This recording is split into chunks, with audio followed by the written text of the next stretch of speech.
آپ کو پتا ہے کہ جو ایج ہوتا ہے اس کو اکثر ہمارے بزرگ جو ہے وہ ہینڈی کیپ کے نظر سے دیکھتے ہیں. بجائے آپ کیا ہم بتانا چاہ رہے ہیں کہ آپ کی ایج کو کرٹیسائز کیا جاتا ہے کہ اتنا چھوٹا لڑکا ہے میں نے کیسے بن گیا.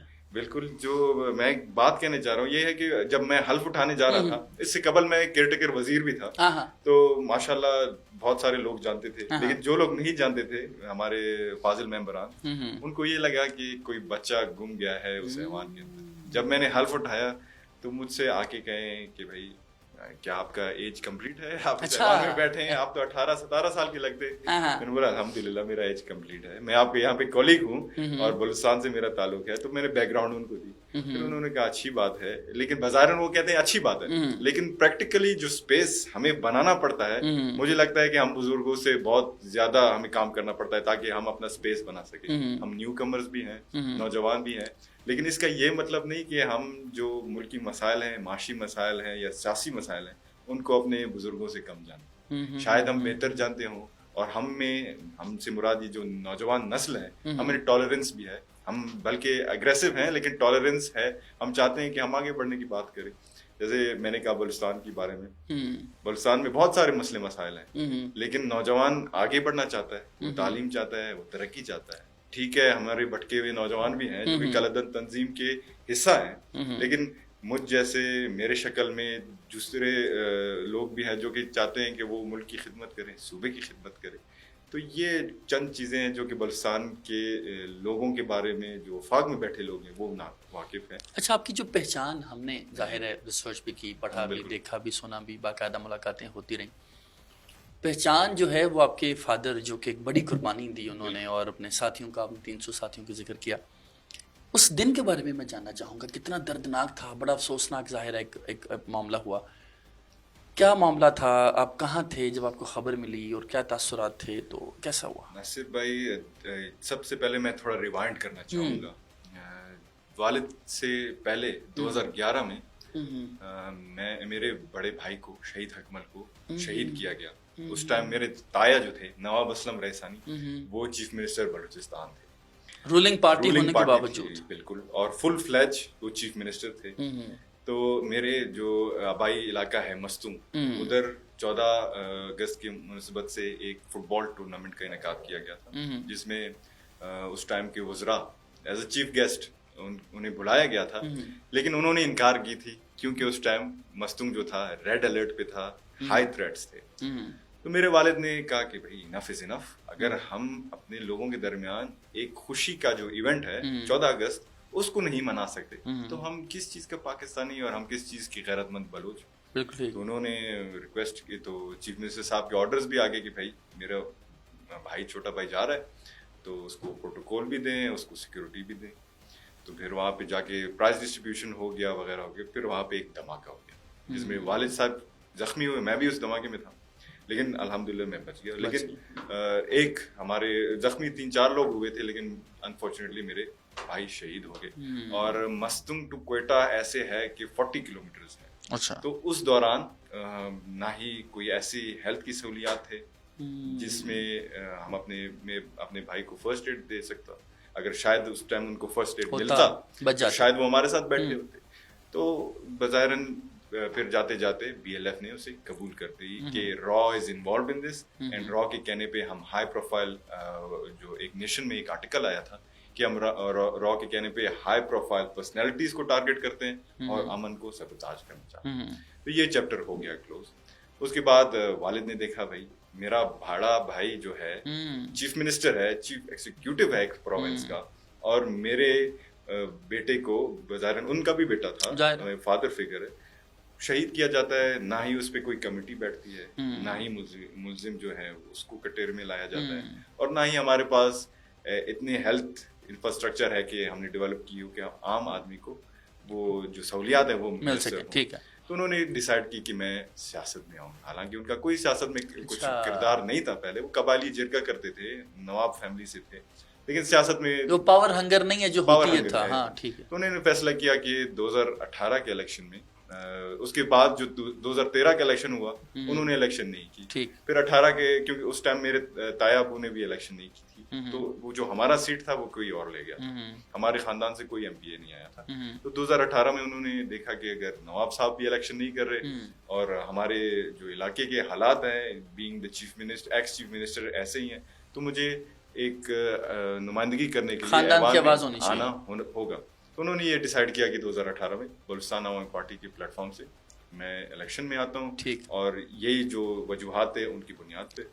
ہمیں اس ٹائم بھی ناصر بھائی پتا تھا کہ تھریٹس ہیں, کیونکہ مسلسل ہمیں تھریٹس دیے جاتے تھے ملک دشمن عناصر کی طرف سے کہ سراج ریسانی کو ہم شہید کریں گے بیٹوں کو. تو میں نام لے کے کہا جاتا تھا, ہاں نام لے کے کہا جاتا تھا, اور یہ بھی کہا جاتا تھا کہ ہم ڈیتھ اسکواڈ چلاتے ہیں, جو کہ ایک آج کل کے دور میں ایک فریز بن چکا ہے کہ ڈیتھ اسکواڈ, یہ جو ریاست کے ساتھ ہے جو پاکستان زندہ باد کہتے ہیں وہ بس سارے ڈیتھ اسکواڈ چلاتے ہیں.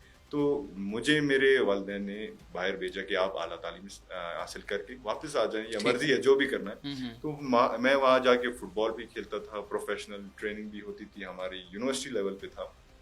2018 13 جولائی کا دن تھا, صبح 11 بجے میرے والد نے میرے ساتھ کال پہ بات کی کہ آج مستونگ میں ہمارا آخری جلسہ ہوگا, اس کے بعد ہم موو کر رہے ہیں کوئٹہ میں, پھر الیکشن آ رہے ہیں. تو اس سے چند 2 روز پہلے ان کا ایک ویڈیو گردش کر رہا تھا سوشل میڈیا پہ, جو کہ وہ عوام کے درمیان ہے, اور موٹر سائیکل پہ وہ واحد آدمی تھے جس نے پاکستان کا جھنڈا لگایا ہوا تھا, اور موٹر سائیکل پہ مستونگ جیسے ہائی الرٹ ریڈ ایریا میں وہ ورک کر رہے تھے. تو میں نے ان سے ریکویسٹ بھی کی تھی, اور تھوڑا میں کیونکہ میرے بھائی کی بات ان کے ساتھ کلوز ہو گیا تھا, تو چڑ کے کہا تھا کہ آپ کے بعد ہمارا کیا ہوگا. میں نے کہا کہ آپ کے بعد ہمارا کیا ہوگا, اپنے بارے میں نہیں بلکہ ہمارے بارے میں سوچیں اور کتنا ہم نقصان برداشت کر سکیں. تو یہ بات میں نے 11 بجے کی. تو 12 بجے کے لگ بھگ دھماکہ ہوا وہاں, سوسائڈ اٹیک تھا, داعش اور BLA نے قبول کی تھی اس پہ. تو 300 سے زائد لوگ شہید ہوئے تھے. 300 میں اس لیے کہہ رہا ہوں کہ جو ایٹ اے مومنٹ 200 تھے, اور پھر جو زخمی جو میں تھائی لینڈ میں تھا. مجھے ٹریننگ اس ٹائم تھائی لینڈ کیونکہ 2 گھنٹے آگے ہوتا ہے, تو ٹریننگ کا ٹائم تھا ہمارا. تو واپس جب میں آیا, میں نے لاکر میں میرا فون تھا, میں چیک کی تو ہزاروں مس کالز آئی ہوئی تھی میرے عزیز قریب کے, اور لوگوں کے میسیج فیس بک میں آئے ہوئے تھے. اس ٹائم میں اتنا سوشل میڈیا استعمال نہیں کرتا تھا, جو فرینڈز اینڈ فیملیز تھے, تو انہوں نے مجھے میسج کی تھی, بھائی والد صاحب آپ ٹھیک ہے. مجھے کچھ علم نہیں تھا کہ کیا ہوا ہے. میں نے بولا ٹھیک ہے, آئی جسٹ ٹاکڈ ود ہم. پھر جب میں نے ٹی وی کھولی تو ہیڈ لائن میں چل رہا تھا کہ مستونگ میں دھماکہ, اور پہلے کہا جا رہا تھا کہ شدید زخمی ہے. تو پھر میں نے والدہ کو بتانے سے گریز کی. میں نے کہا کہ بھائی پہلے سے ایک وہاں پر آپ کے میرے ساتھ ٹھیک. پھر میں نے کہا کہ میں نے عزیز قریبوں سے حال حوال کی, کہتے ہیں زخمی ہے. پھر مجھے جو ایمبیسی والے میرے دوست تھے انہوں نے مجھے کال کی, اور مجھے ان کی تصویر سوشل میڈیا پہ بھیجی جدھر وہ اسٹریچر پر ہے اور سارا خون ان کے اس سے بہہ رہا ہے. تو مجھے پتہ چلا کہ بھائی اٹ از ویری سیریس. تو افسوس بھی ہو رہا تھا کہ میں ان کے ساتھ نہیں تھا. پھر والدہ کو ہم نے نہیں بتایا. پھر ہم نے اسی ٹائم ٹکٹس بک کرا کے کہا کہ جو بھی ہو دیکھا جائے گا, لیکن ادھر موجود ہونا لازمی ہے. کل کے دن یہ نہ بولیں کہ بھائی لڑکا بھی بھاگ گیا, والد شہید ہو گیا. تو میں وہاں گیا, اور وہاں جب میں کراچی ایئرپورٹ پہ لینڈ کی ہم نے بینکاک سے, تو ہزاروں کی تعداد میں لوگوں نے ہماری استقبال کی. رونے کو بہت دل چاہ رہا تھا. اس ٹائم مجھے پتہ چلا تھا کہ والد شہید ہو گئے. ان کی تصویریں جو غسل والی ہوتی ہیں ان مجھے بھیجا تھا انہوں نے. تو بڑا رونے کو آ رہا تھا, دل میرا پٹ رہا تھا. لیکن جو لوگ مجھے ریسیو کرنے آئے تھے, ہمارے بزرگ تھے, ہمارے بڑے تھے, وہ رو رہے تھے. تو میں نے سمجھا اگر اس ٹائم میں روں اور وہ بھی رو رہے ہیں تو ان کو دلاسا دینے والا کوئی اور نہیں ہوگا. پھر اکیلے میں آج بھی روتا ہوں. آج بھی ایسے جب 13 جولائی آتا ہے, میرے بھائی کی ذکر ہوتی ہے, والد کا, اکیلے آج بھی روتا ہوں. لیکن کبھی بھی میں نے دشمن کو یا لوگوں کو یہ نہیں دکھایا کہ بھائی میں اتنا کمزور ہوں کہ سراج کے بعد جمال کچھ نہیں. یاد ضرور آتا ہے کہ وہ ہمارا ایک چت تھا. والد کا نہ ہونا زندگی میں میرے خیال سے اس سے بدتر کوئی نقصان نہیں ہو سکتا, اور اس سے بڑھ کر نقصان ہمارا آج کے بعد نہیں ہو سکتا. لیکن بات یہ ہے کہ انہوں نے ایک مقصد کے لیے قربانی دی تھی, اور اس مقصد کو زندہ رکھنا ہی ہماری کامیابی ہے. اور الحمدللہ ان کے نقش قدم پر ہم اپنے لوگوں کی بھی جو ہے خدمت کر رہے ہیں, اپنے لوگوں کی آواز کے لیے آواز بھی بلند کر رہے ہیں. اور میں اپنے پرسنل کیپیسٹی میں ان شہداء کو بھی دیکھ بھال کر رہا ہوں جو کہ ہمارے اوپر شہید ہوئے. کل کے دن یہ نہ ہو کہ وہ کہیں کہ آپ MNA بن گئے ہیں اور ہمارے بچے آج بھی روڈوں پہ پس رہے ہیں, رو رہے ہیں. تو ان کو میں تعلیمی ایڈ بھی اپنے جیب سے اخراجات برداشت کرتا ہوں ان کے لیے.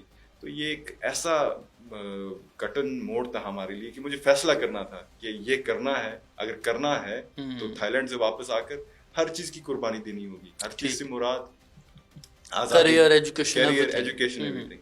اور تھریٹس بھی ہیں, کچھ ایسے بھی لوگ ہیں جو ہمیں ناپسند کرتے ہیں اور ہمارے جان کے پیچھے ہیں. تو یہ ایک بہت, اور اس میں ایک بہت امپورٹنٹ جو خاتون ہے اس کی ذکر کرنا چاہتا ہوں جو میری والدہ ہیں. بظاہراً وہ ہے تھائی لینڈ کی, جس پہ مجھے بہت تانا بھی دیا جاتا ہے کہ یہ اصل بلوچ نہیں ہے, یہ تو تھائی لینڈی ہے. لیکن مجھے ان پہ فخر ہے کہ انہوں نے اپنا شوہر, اپنا بیٹا, اپنا آزادی, ہر چیز اس ملک کے لیے قربان کی, حالانکہ ان کا ملک نہیں ہے, ملک سے نہیں ہے. اور آج بھی میں حلفاً یہ کہتا ہوں کہ وہ ہم سے زیادہ پاکستانی ہیں اور پاکستان سے زیادہ محبت کرتے ہیں. انہوں نے آج تک, جب میں یہاں کھڑا ہوں یا اس آپ کے ساتھ بات چیت کر رہا ہوں, اتنی کانفیڈینس, اتنی بولڈنس مجھ میں ہے تو بیکاز آف ہر. انہوں نے کبھی بھی نہیں کہا کہ بیٹا آپ کو تھریٹ ہے. انہوں نے کہا بیٹا آپ کے ساتھ جو لوگ ہیں, جو آپ کے والد کے ساتھ تھے, ان کو آج تھریٹ ہے تو آپ ان سے بالاتر نہیں ہو, آپ بھی میرے لیے اتنے ہی, وہ بھی میرے بیٹے, تو آپ ان کے ساتھ مل کر کام کریں. لیکن ایک چیز انہوں نے کہا کہ پرنسپل پہ کوئی کمپرومائز نہ کریں. بات آتی ہے پاکستانیت کی, عزت پہ, تو آپ ڈٹ کے کر رہے ہیں اور میں آپ کے ساتھ ہوں. اور میرے والد بھی یہی کہتے تھے, ایک حکمل میں نے پاکستان کے لیے قربان کی. جمال ابھی بھی زندہ ہے, وقت آنے پر جمال بھی قربان کروں گا. اگر پاکستان نے چاہا تو سراج بھی پاکستان کے نام کے لیے قربان. اچھا, کتنا مشکل ہوتا ہے جب میں تب سے سوچ رہا ہوں کہ 17 سال کے ایک نوجوان ہے جی, وہ کراچی ایئرپورٹ پہ لینڈ کر رہا ہے اور بھائی اس کا آلریڈی جا چکا, والد کے جانے کی خبر سنا دی گئی, اور اب بظاہر لگتا ہے کہ وہ پاگل ہو جائے گا, اپنا آپا کھو دے گا, زارو کتار ہوتا رہے گا. وہ اترا, کس چیز نے اتنی ہمت دی جو آپ نے اس ملک کو خیر بات نہیں کہا, جو آپ کا والد کھا گیا, بیٹا کھا گیا, اس صوبے کو خیر بات نہیں کہا, ان حالات کو, ان لوگوں کو خیر بات نہیں کہا جو بظاہر آپ کے لوگ ہیں, BLA کے لوگ بھی آپ کے لوگ ہیں. بالکل ایسی قدر نہیں کی انہوں نے اس شخص کی جو پاکستان زندہ باد کا نعرہ لگا رہا تھا. پھر بھی واپسی ہوئی, کس چیز نے اتنا حوصلہ دیا؟ ناصر بھائی, سب سے پہلے تو ایک چیز واضح ہو کہ جب لوگ آج کل کے دور میں کہتے ہیں کہ بھائی جمال رحسانی ایک لیوش لائف سٹائل گزار رہا ہے, MNA بن گیا ہے, مطلب اس کی کوئی مطلب ہی از ناٹ کمپیٹنٹ انف. ٹھیک ہے جی, ٹھیک ہے, قربانیوں کی اگر ہم بات کر رہے ہیں تو پاکستان نے, جیسے آپ نے کہا, مجھے لاشوں کے علاوہ, خاص کر بلوچستان نے, بلوچستان کے عوام نے مجھے کچھ نہیں, صاف بات ہے, ٹھیک ہے, کینڈیڈلی, فرینکلی اسپیکنگ, اور یہ حقیقت ہے. ٹھیک ہے جی, ہم لوگوں میں خوشیاں دینا چاہتے تھے اور انہوں نے ہمیں گولیاں دی. ٹھیک ہے جی, سیپریٹسٹ ایلیمنٹس نے, وہ بھی ہمارے لوگ ہیں. لیکن ایک چیز جس نے مجھے موٹیویٹ کی, وہ جو عام آدمی نہیں ہوتا, غریب جو کہ رو کے, جس کے پاؤں میں چپل تک نہیں ہے, وہ آپ کو اپنا امید سمجھتا ہے. جو کہ ایک خاتون جس کے سر پہ دوپٹہ نہیں ہے, وہ کہتا ہے آپ میرے بیٹے بھی ہو, میرے بڑے بھی ہو, میرے بھائی بھی ہو, آپ میرے لیے کچھ کر کے دکھاؤ گے. تو ایسے لوگوں نے مجھے موٹیویٹ کی کہ میں جو اپنا تھائی لینڈ کا لائف سٹائل ہے, اپنا جو ہر جو کیریئر ہے, وہ چھوڑ کے واپس آ کے, جدھر مجھے تھریٹس بھی, نیشنلٹی بھی چھوڑ دیا, نیشنلٹی بھی چھوڑ دی, فٹ بال کیریئر بھی چھوڑ دیا, تعلیم تو مکمل ہو گیا تھا, تو یہاں پہ آ کے جدھر مجھے ہر دن تھریٹس آتے ہیں. پچھلے ہفتے بھی میرے لوگوں کو شہید کیا گیا, آج بھی میرے نام پہ باقاعدہ تھریٹس آتے ہیں. لیکن ان لوگوں کی یہ بیوقوفی ہے کہ سراج رحسانی جیسے آپ کے پاس ایک ایسٹ تھا, وہ پاکستانیت کی بات کرتا بھی تھا اور آپ لوگوں کی بھی بات کرتا تھا, بلوچوں کی بھی بات کرتا تھا, پٹھانوں کی بھی بات کرتا تھا, پشتونوں کی بھی بات کرتا تھا, سندھیوں کی, کہ ہم ایک پرچم تلے یکجا ہو جائیں. وہ پرچم کیا تھا؟ انڈیا کا ترنگا نہیں تھا, وہ سب سے ہلالی پاکستانی پرچم تھا. ہاں, ہمیں گریونسز ضرور ہیں اپنے اسٹیٹ سے, مجھے بھی ہے کہ میرے والد کے بعد بہت سارے لوگوں نے نہ ہی مجھے اون کی, ٹھیک ہے, میرے خاندان نے مجھے ڈس اون کی, ٹھیک ہے جی, اگر ہم بات کرتے ہیں. لیکن کیا اس کا حل یہ تھا کہ میں پہاڑوں پہ جا کے بندوق تھاموں اور لوگوں کو شہید کروں؟ نہیں. اس کا سیاسی حل بھی ہے, معاشی حل بھی ہے. تو میں ان کو آپ کی توسط سے مدعو کرنا چاہتا ہوں کہ اور کتنا قربانیاں ہم دیں گے. آج بھی اتنی قربانیوں کے باوجود بھی لوگ کہتے ہیں کہ بلوچستان کو پاکستان سے آزاد کر رہے ہیں. تو یہ تو غلط ہے. یہ بھی ہمارا چمن ہے, پاکستان ہمارا چمن ہے, اور اس چمن کے لیے ہم نے لہو دی ہے, اور کتنا لہو دے کہ ہم پروو ہوں کہ ہم بھی پاکستانی ہیں. ہم نے بھی اتنی ہی قربانی دی ہے جدھر دوسرے لوگوں نے دی. تو لہٰذا اس پہ وہ بھی سوچے, اور ہم حاضر ہیں آج بھی. آپ کے شو کے میں نے پہلے بھی یہ کہا ہے, آپ کی توسط سے میں آج بھی کہوں گا, جو لوگ جن لوگوں نے میرے والد کو یا بھائی کو شہید کیا ہے, گردہ بڑا کر کے مانیں, اور بلوچی رسم و رواج کے تحت میں ان کو معاف کرنے کے لیے تیار ہوں. لیکن وہ آئیں, بیٹھیں ہمارے ساتھ, بات کریں. اور ان کے تحفظات ہیں نا, وہ چاہتے ہیں کہ بلوچوں کو ان کا حق نہیں مل رہا, ہم بھی یہی چاہتے ہیں کہ بلوچوں کو ان کا حق نہیں مل رہا. آج بھی اگر ہم نیشنل اسمبلی میں کوئی اسپیچ کرتے ہیں, ہم نے کبھی بھی نہیں کہا کہ بلوچستان کو اس کا حق ملا ہے. ہم آج بھی روتے ہیں کہ بلوچستان کو پیچھے جو رکھنے کی پالیسی یہ کب بدلے گی. تو وہ بھی یہی چاہتے ہیں. اگر وہ یہ چاہتے ہیں تو آئیں ہمارے ساتھ مل کے پولیٹیکل اسٹرگل کریں یا قبائلی اسٹرگل کریں, یا جو بھی ہے. لیکن یہ کوئی حل نہیں ہے کہ آپ اپنا جو نظریہ ہے وہ کسی کے اوپر بندوق کی نوک پر وہ آپ نافذ کریں. یہ ایک اسٹرگل تو وہ کر رہے ہیں بلوچستان کو حقوق دلانے کی, پہاڑوں پر جا کر بندوق تھامے. ایک اسٹرگل آپ کر رہے ہیں پارلیمنٹ میں آ کر تقریر کرتے ہوئے, بات کرتے ہوئے, ریزولوشنز موو ہوتی ہیں, سارا معاملہ ہوتا ہے. آپ کو لگتا ہے کہ وہ زیادہ کامیاب ہیں یا آپ زیادہ مضبوط آواز ہیں؟ ایک سال میں, آپ کو ایک سال ہو گیا پارلیمنٹ میں, کیا کھویا, کیا پایا, کتنی بلوچستان کی بات کی, کتنی بات سنی گئی, اور مسائل کو کتنا حل کیا جا سکا؟ سب سے پہلے تو ہمیں ایک فیصلہ کرنا ہوگا. آج یا کل یہ فیصلہ ہونا ہی ہونا ہے, تو آج سب مل کر بیٹھیں, یہ فیصلہ کریں. فیصلہ یہ ہے کہ کیا بلوچ, ناراض بلوچ کا ایک ٹرمینالوجی استعمال ہوتا ہے ہر ٹائم جب بلوچستان کی بات ہوتی ہے. ناراض بلوچ یہ کون ہے؟ آیا ناراض بلوچ وہ ہے جو کہ بلوچستان میں رہتا ہے, بلوچستان کا شہری بھی ہے, گلوبل سٹیزن بھی ہے, اور اس کو تعلیم کے حق سے محروم کیا جاتا ہے, ہیلتھ کے انفراسٹرکچر سے محروم کیا جاتا ہے, ٹیکنالوجی سے, جاب سے, اپرچونیٹیز محروم کیا جاتا ہے. یا وہ لوگ ہیں جو کہ کسی میلیفیسنٹ ویژن کے تحت ایکسٹرنل فورسز کے ساتھ مل کر جو ہے وہ بلوچستان کے لوگوں کو ان کی ذہنیت بگاڑ رہے ہیں, اور ان کو کہہ رہے ہیں کہ یہ جو آج کا جو پاکستان ہے یہ پنجابی چلا رہا ہے, صرف پنجابی چلا رہا ہے. اور جتنے بھی آپ کے نواب اور سردار آج کل جو بیٹھے ہیں ٹریجری بینچز پہ یا پارلیمان میں, یہ سارے جو ہیں پنجاب کے کہنے پر بیٹھے ہیں اور پنجاب کے پپٹ ہیں.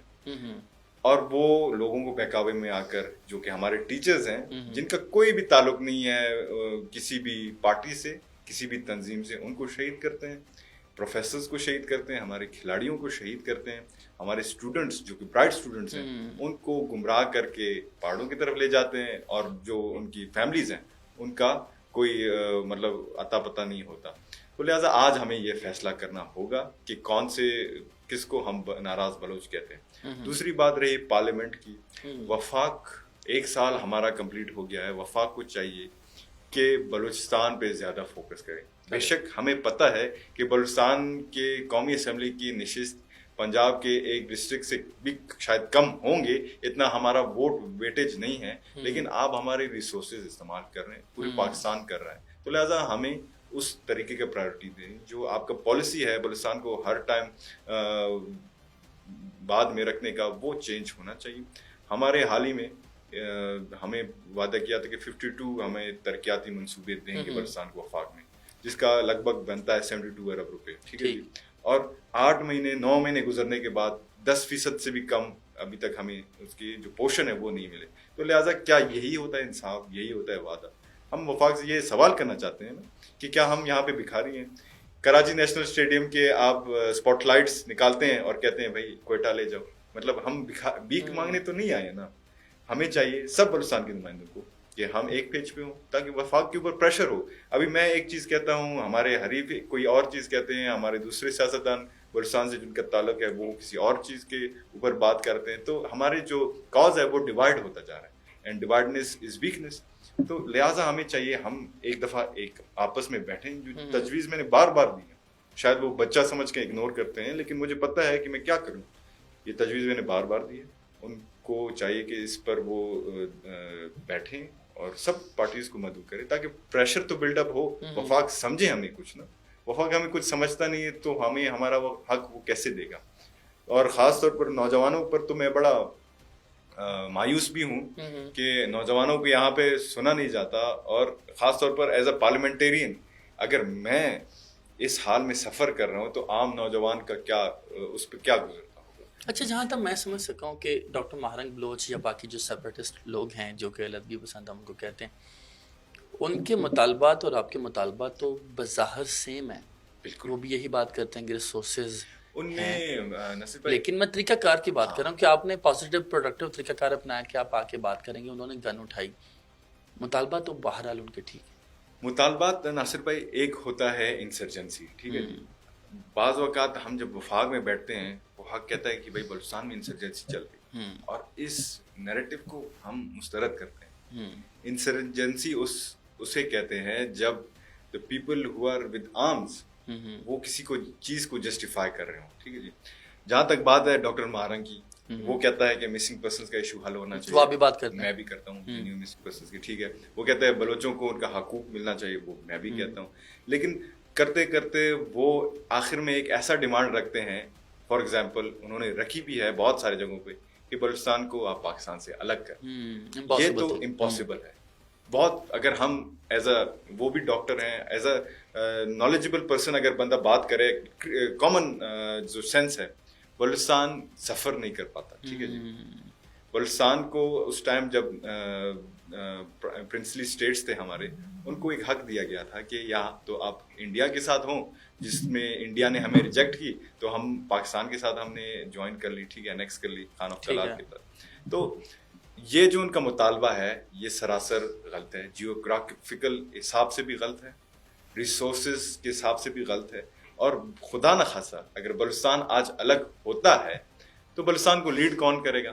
سب سے پہلے تو میں کہوں گا بھائی میرے سب سے زیادہ شہداء ہیں, جس قبیلے کو بھی آپ دیکھیں. ٹھیک ہے, اتنا شہید انہوں نے نہیں دی جتنا میں نے دی. بلوچستان کو لیڈ میں کرنا چاہوں گا. پھر اختر مینگل صاحب وہاں سے اٹھیں گے, شفیق مینگل صاحب وہاں سے اٹھیں گے, سرفراز بگٹی یہاں سے کہیں گے, مری وہاں سے کہیں گے کہ بھائی میں نے دیا, زہری وہاں سے کہے گا میں چیف آف جالوان ہوں, بلوچستان کو میں لیڈ کرنا چاہوں گا. تو خانہ جنگی میں ہم چلے جائیں گے. ٹھیک ہے جی. تو لہٰذا یہ چیز جو ہے سمجھنے کی ہے. اور یہ جو جنگ ہے اس پہ 4 ایپیسوڈز ہوئے ہیں 1948 کے بعد آج تک سے ایک آن اینڈ آف چلتا جا رہا ہے. تو یہ حل نہیں ہوا.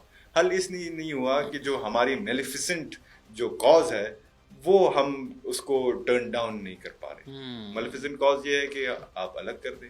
ٹھیک ہے, یہ نہیں ہو سکتا, قطعاً نہیں ہو سکتا. دس از ناٹ اے سولوشن. اگر ان کو حقوق کے اوپر بات کرنی ہے, ڈاکٹر مہارنگ ہماری بہن ہے, ہماری عزت ہے, آئے بیٹھے ہمارے ساتھ. میں سرفراز بگٹی کی ذمہ داری اٹھاتا ہوں ایز اے ایم این اے اس کا نمائندہ وفاق کا, کہ میں ڈاکٹر مہارنگ کو سرفراز بگٹی کے ساتھ بیٹھاتا ہوں. ٹھیک ہے جی. جو چاہے منسٹرز کے ساتھ بیٹھنا ہے بیٹھیں. کوٹا چاہیے ان کو ایجوکیشن کا, میرٹ پہ ہم کوٹا دیں گے اس کو. انفراسٹرکچر چاہیے. ان کے ساتھ لوگ تو کچھ خاصے پڑھے لکھے ہیں, میرے خود کے اسٹوڈنٹس ہیں, میں یونیورسٹی میں پڑھاتا بھی ہوں. کچھ جیسے میں نے بتایا مطالبہ تو وہی ہیں, مطالبات طریقہ کار غلط ہے. طریقہ کار غلط ہے. اور مسئلہ یہ ہے کہ آج کل کا جو نوجوان ہے, جو میں سمجھتا ہوں کہ تھریٹ ہے ہمارے لیے, وہ یہ ہے کہ وہ ایجوکیٹڈ نوجوان, اور اس کا جو دے وانٹ عملی کام چاہتے ہیں. ٹھیک ہے جی. ابھی اگر ہم انفراسٹرکچر کی بات کریں, بلوچستان تو پہلے دن سے ایسا ہے, آج کا تو غلطی نہیں ہے. ٹھیک ہے جی. لا اینڈ آرڈر سچویشن ہے 1948 سے لے کر آج تک دیکھ لیں, پہلے بہتر ہوتا تھا, آج کل بگڑتا جا رہا ہے. اس میں بھی ہمارا ہی وہ ہے. اور ہم بات کرتے ہیں پنجاب کو ہم بلیم کرتے ہیں, تو کیا گورنر آپ کا پنجابی ہے؟ کیا چیف منسٹر آپ کا پنجابی ہے؟ نہیں. اور اگر ہم بات کرتے ہیں اسٹیبلشمنٹ کی, تو اسٹیبلشمنٹ کو کس نے دیا ہے کہ وہ آ کے پارلیمنٹ میں ہمیں ہماری نمائندگی کرے؟ ہم نے ہی دیا نا. اسٹیبلشمنٹ خود تو نہیں آتی, ہم نے ان کو اسپیس دی ہوگی تبھی وہ آتے ہیں, ہمارے فیصلے کرتے ہیں. اور ہم شاید وہ دیکھ رہے ہیں کہ بھائی جو آپ کے اراکین اسمبلی ہیں وہ چلا نہیں پا رہے, شاید تبھی وہ انٹروین کرتے ہیں. اگر ہم بالفرض بات کرتے ہیں اسٹیبلشمنٹ کی انٹروینشن کے لیے, تو ہمیں لہٰذا چاہیے کہ اگر ہم جاتے ہیں جینیون لیڈرشپ آج ہی آ جائیں, جو ماسز ہیں آپ کی وہ بیٹھیں. ڈاکٹر مارن کو آج بھی ہم مدعو کرتے ہیں آپ کے شو کی توسط سے, جتنے بھی ہمارے بہنیں ہیں ان کے ساتھ. ہمارے لیے پہلے بلوچ رسم و رواج میں یہ کبھی بھی نہیں ہوا کہ کوئی خواتین روڈ پہ آئے بیٹھے. آج کل سٹارٹ ہوا ہے تو ہمیں اس کو ایڈریس کرنے کے لیے کچھ کرنا پڑے گا. اگر ہم آج بھی اگر ایک قبائلی جرگے میں بیٹھنا چاہتے ہیں تو ہمیں چاہیے کہ ان کو بلائیں, بات کریں ان سے, لیکن ڈیمانڈ وہ ہو جو کہ توڑنے کی بات نہ کریں, جینیون ڈیمانڈ جوڑنے کی بات کریں. ہم آگے بڑھنے کی بات کرتے ہیں, ہم آگے بڑھنا چاہتے ہیں, مجبور ہمیں نہ کیا جائے کہ ہم پیچھے دیکھیں. اچھا, آپ پارلیمنٹ میں ظاہر ہیں, آپ نے بتایا کہ ایک one of the major factors وہ یہ ہے کہ بات کو اس طرح سے سیریسلی لیا جاتا ہے, اس کی وجہ جو ہے وہ ایج ہے. کیا اس ساری صورتحال میں کوئی ایسا بھی رکن پارلیمنٹ ہے جو آپ کو لگتا ہے کہ جس نے بڑا سپورٹ کیا, خصوصاً آپ کے جو لیڈر ہیں بلاول بھٹو, وہ بھی ظاہر ہے کہ ینگ لیڈر ہیں, ان کو بھی اسی طرح کی کرٹیسزم کا سامنا ہوتا ہے, ان میں اور آپ میں ایک ریزمبلنس بھی ہے, ان کی خاندان نے بھی قربانیاں دیں, آپ کے خاندان نے بھی قربانی دی, ان کو بھی آگے آنا پڑا مجبوری میں, آپ کو بھی آنے پڑا, ان کی طرف سے کیا سپورٹ ملتی ہے؟ سب سے پہلے ناصر بھائی, یہ جو پارلیمنٹ میں ہم بیٹھ رہے ہیں ادھر ہمیں پتہ ہے کہ کچھ ہونے نہیں والا. وجہ یہ ہے کہ کوئی سیریس نہیں لیتا. کالنگ اٹینشن ہم نوٹس دیتے ہیں, کوئی آگے جواب دیتا ہے, اور جب پروروگ ہو جاتا ہے سیشن اس کے بعد جو عملی کام ہے وہ نہیں. بالفرض لا اینڈ آرڈر سچویشن پہ کون سا اقدامات اٹھائے گئے, انفراسٹرکچر پہ جو ہمارے فنڈز ابھی تک اس کی تاخیر کی وجہ سے ہمارے جو ترقیاتی کام ہیں وہ ڈیمیج ہو رہے ہیں, ان کے اوپر ہم نے بات کی ہے, بارہا بات کی ہے, لیکن کوئی اقدامات نہیں اٹھا رہا. اسی طرح نوجوانوں پر ہم بات کرنا چاہتے ہیں, تنظیموں پہ ہم بات کرنا چاہتے ہیں, کوئی اقدامات کی بھی ہے لیکن اقدامات نہیں اٹھایا جاتا. تو ہمیں چاہیے کہ اگر ہم اس فلور پہ, کیونکہ ریکارڈنگز موجود ہیں آرکائیوز میں, ریکارڈنگز اگر ہو رہی تو اس پہ کوئی ٹھوس اقدامات بھی ہونی چاہیے. ایسے تو نہیں کہ بس ہم یہاں پہ آتے ہیں اور کہتے ہیں بس ہم نے بات کر لی, ہم نے اپنا فرض کر لیا. فیڈ بیک ہونے چاہیے. جہاں تک بات ہے بلاول بھٹو زرداری صاحب کا, ہمارے انتہائی قابل احترام بھی ہیں, ایج جنریشن فیلو بھی ہیں ہمارے, اور وہ سمجھتے ہیں چیزوں کو بلوچستان کے بارے میں. جب بھی ہماری بلوچستان کے اوپر بات ہوئی ہے تو آپ کو بتاتا چلوں کہ بلوچستان کا جو پہلا یوتھ پالیسی ہے وہ میں نے بنایا تھا, اور ابھی الحمدللہ کیبنٹ سے اپروو ہو کر امپلیمنٹیشن کی فیز میں ہم چاہ رہے ہیں. تو میں نے چیئرمین صاحب کے ساتھ یہ جو ڈرافٹ کردہ میرا پالیسی تھا, جس میں یو این ڈی پی کو بھی ہم نے بٹھایا ہوا تھا, جتنے مختلف اسٹیک ہولڈرز ہیں, بلوچستان جو کہ تنظیم ہے ان کو ہم نے بٹھایا تھا, ان سے اپروو ہوتے ہی ہم نے ڈرافٹ کی. اور چیئرمین صاحب کا ایک ہی خواہش ہے کہ بلوچستان کے لوگوں کو, خاص طور پر نوجوانوں کو آپ انگیج کریں. یہ جو یوتھ پالیسی کی آپ بات کر رہے ہیں, اس کو امپلیمنٹ کون کرے گا؟ وفاقی حکومت کرے گی, صوبائی حکومت کرے گی, پہلی چیز. دوسرا یہ ہے کہ وفاقی حکومت پہ تو اس طرح سے تنقید ہو رہی ہے, ظاہر ہے ایک نان سیریسنس بھی ہے, اور بظاہر یہ لگتا ہے کہ وسائل کی ایک شفاف تقسیم نہ ہونا وفاقی حکومت کی نااہلی بھی ہے. لیکن صوبائی حکومت کیا کر رہی ہے؟ آپ کی ہی گورنمنٹ ہے بظاہر, کیا وہ کام ٹھیک کر رہے ہیں؟ آپ کو لگتا ہے کہ کچھ تبدیلی آ پائے گی, یا وہ صحت کی سہولیات جن کا آپ نے ذکر کیا کہ اگر وہ ہوتی تو شاید میرا بھائی میرے ساتھ بیٹھا ہوا ہوتا, اب وہاں پر وہ صحت سہولیات پیدا ہونے کے امکانات ہیں جو کہ اب تک غالباً نہیں ہو سکی؟ کیا وہاں پر لاہور کی طرز پر جس طرح ہم دیکھتے ہیں انفراسٹرکچر ہے, اور انہی چیزوں کو دکھا کر نوجوانوں کو بھٹکایا جاتا ہے کہ جی لاہور میں میٹرو ہے, اورنج لائن ٹرین ہے, اسلام آباد میں ہے, انفراسٹرکچر ہے, یونیورسٹیز ہیں, کالجز ہیں, وائی فائی ہے, کیا بلوچستان میں صوبائی حکومت ویسا کچھ کر رہی ہے؟ اور یہ یوتھ پالیسی کیا ہوگی؟ یوتھ پالیسی بہت عرصے سے پینڈنگ تھا, اور ویری انفارچونیٹلی کہ بلوچستان کی تاریخ کا سب سے پہلا یوتھ پالیسی ہے. حالانکہ ہمارے سیاستدانوں کو, اسٹیک ہولڈرز کو پتہ بھی ہے کہ ہمارا جو پاپولیشن ہے وہ نوجوانوں میں مشتمل ہے.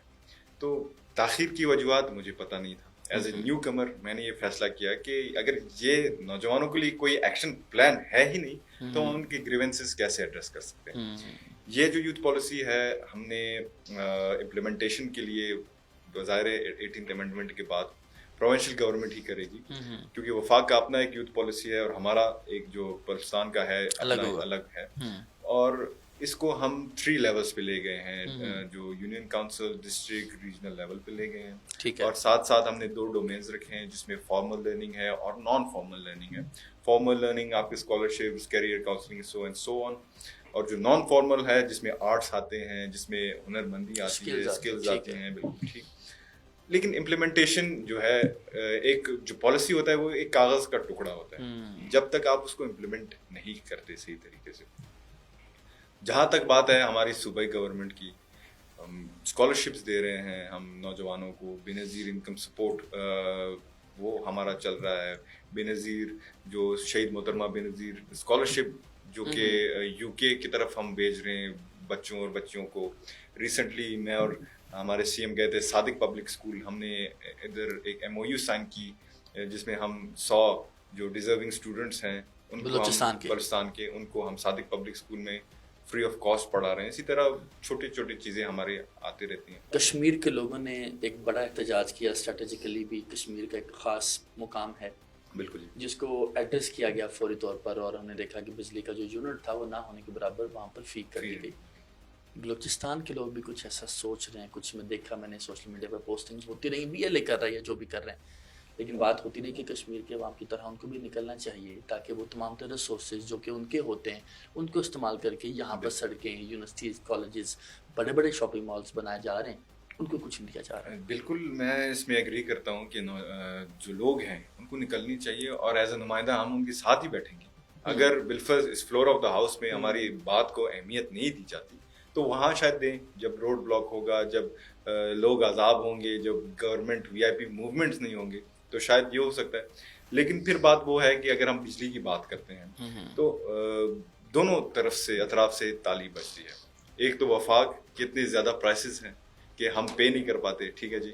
دوسری طرف ہمارے کچھ ایسے علاقے ہیں جدھر 100% کوئی بل نہیں دیتا. اچھا, ٹھیک ہے جی, نو کے ایریاز بھی ہیں اور 100% اور بل نہیں دیا جاتا, چوری کی جاتی گیس. اور میں یہ نہیں کہہ رہا پورا بلوچستان ایسا ہے, ظاہر ہے سٹی ایریاز میں بل زیادہ دی جاتی ہے, لیکن کچھ ایسے جگہ ہیں, اور کون کرتے ہیں جو کہ پاورفل لوگ ہیں. پاورفل میں میں بھی آتا ہوں, ٹھیک ہے جی, آپ دے رہے ہیں, میں دیتا ہوں, بالکل میں دیتا ہوں.